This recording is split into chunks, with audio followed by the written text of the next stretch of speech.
जिथे यायला खूप भाग्य लागतं आणि जिथे यायला खूप सारी मेहनत लागते.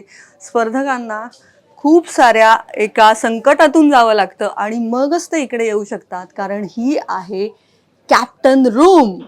कॅप्टन रूम मिळवायला किती पापड वेलावे लागतात हे अर्थातच तुम्हाला सगळ्यांना माहिती आहे.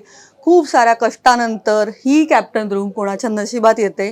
तर ही जी कॅप्टन रूम आहे ती अर्थातच नेहमी भारी असते आणि ही जास्तच आहे, म्हणजे लयच भारी आहे. कारण इथे सुद्धा अतिशय ग्लॅमरस असे हे सगळे आरसे महल आहे.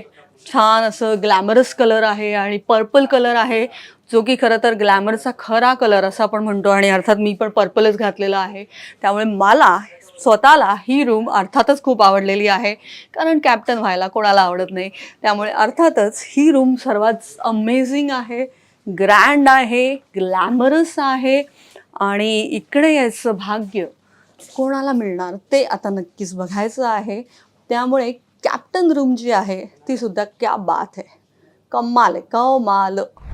बिग बॉस मराठीच्या घरात प्रत्येक वेळेला काहीतरी वेगळं असतं, काहीतरी नवीन असतं आणि तशीच ही एक नवीन अख्खी रूम आहे. ती पण गार्डनमध्ये आहे, या ओपन एरियामध्ये. हा एक छान ओपन एरियामध्ये एक वेगळा सेक्शन आहे, जे कुठेतरी असं वाटतंय की आपण कुठल्या तरी ट्रेनमधनंच चाललो आहे की काय, किंवा जंगलातली जी छोटी गाडी असते जुगजुग गाडी, त्या एका डब्यात येऊन बसलो आहे की काय असंही वाटेल. पण इथे कुठेतरी पुस्तकं पण आहेत, त्यामुळे एक छान लायब्ररीचा फील आलेला आहे. आणि इथे बसून अर्थातच आपण छान गप्पा मारू शकतो आणि अर्थात कॉफीचा कप हातात असेल तर मग क्या कहने. तो इथे सुद्धा बसायला कट्टा आहे.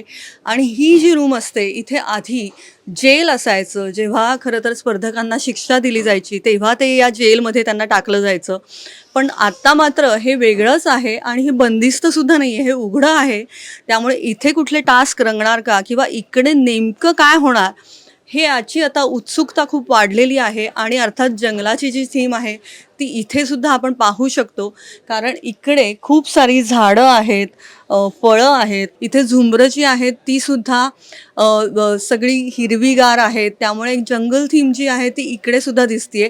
इथे आल्यावर आपल्याला कोणत्या तरी जंगलातल्या शिकाऱ्याकडेचे किंवा त्या शिकाऱ्यांच्या घरी आल्यासारखं वाटेल. इतकं हे खूपच आधुनिक आहे, वेगळं आहे आणि त्यामुळेच खूप एक्सायटिंग आहे.